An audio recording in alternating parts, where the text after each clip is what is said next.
कहानी 12वीं।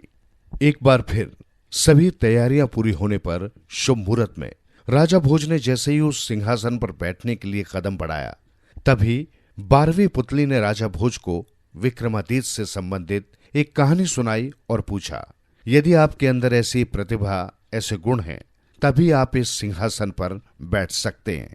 एक दिन राजा विक्रमादित्य शिकार खेलने जंगल में गए। वहां उन्होंने एक स्त्री को रोते और भागते हुए देखा, जिसके पीछे एक भयानक राक्षस पड़ा था। विक्रमादित्य ने उस राक्षस को ललकारा।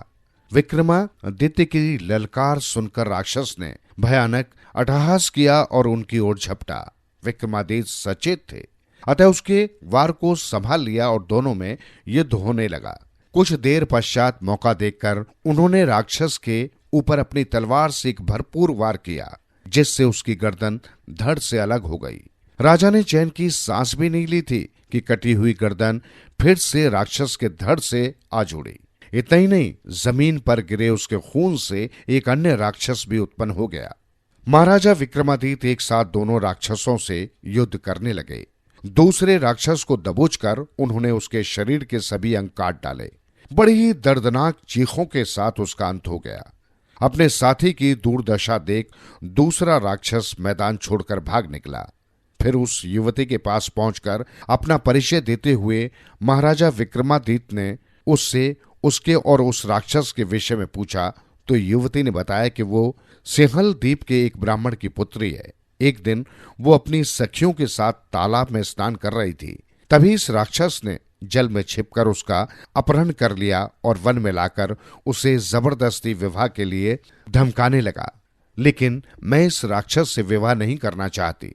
राजा ने जब राक्षस के विषय में पूछा तो उसने बताया कि राक्षस के पेट में एक मोहिनी है, जो राक्षस के मरने पर उसके ऊपर अमृत छिड़ककर उसे जीवित कर देती है, और इस राक्षस का रक्त जमीन पर गिरते ही उससे दूसरा राक्षस पैदा हो जाता है। इससे अधिक मैं उस राक्षस के विषय में कुछ नहीं जानती। अभी कुछ देर बीती ही थी कि एक शेर दहाड़ता हुआ वहां आ पहुंचा और राजा के ऊपर झपटा। राजा ने अपने आप को बहुत बचाया, किंतु फिर भी उसकी बाहें जख्मी हो गई। राजा ने हिम्मत नहीं हारी और शेर से मुकाबला किया। उन्होंने शेर के पैरों से पकड़कर दूर हवा में उछाल दिया। हवा में ही वो शेर राक्षस के रूप में परिवर्तित हो गया और राजा के सामने आ डटा। राजा उसके रहस्य को जान चुका था, इसलिए इस बार उसने तलवार से उसका पेट फाड़ डाला। पेट फटते ही वहां से मोहिनी निकली और राक्षस के लिए अमृत लाने के लिए दौड़ी। किंतु तभी राजा के बुलाने पर मां काली के दोनों वेताल वहां आ गए और उन्होंने मोहिनी को पकड़ लिया। अमृत न मिल पाने के कारण वहीं उस राक्षस के प्राण पखेरु उड़ गए।